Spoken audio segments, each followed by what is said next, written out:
I wanted to start by asking you about the love story at the center of the movie between Adam and Eve, these two incredibly complex characters that have kind of seen and done so much. Yeah. What was it like working with Tilda to kind of collaborate and bring that relationship to the big screen?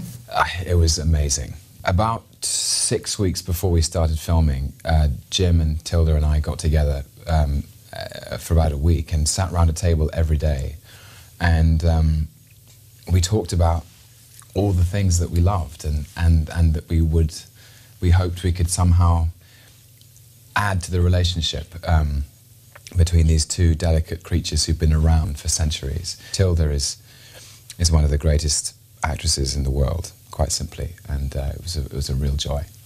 Well, Adam says throughout the film that he doesn't have heroes, but that's pretty clearly not true. I mean, his wall of heroes alone. Yeah, I mean, he has heroes, but it's him being sort of petulant, you know. Well, what is it about those scientists and the poets and the musicians that captures his imagination like that? It's an appreciation for the fact that as mortals, they found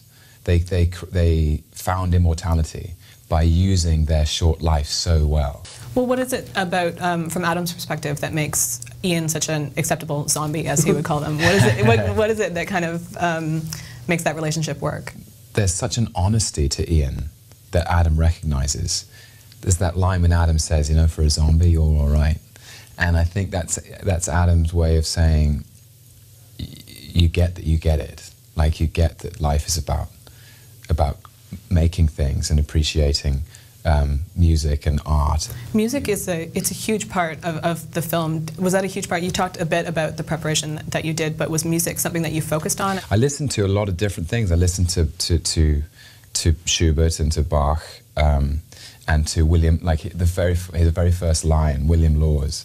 William Laws wrote this amazing Baroque funeral music on the organ, and I was listening to it thinking, this is, you know, the idea that Adam likes this guy is revealing. So I played, and I had to learn how to play the lute and the violin.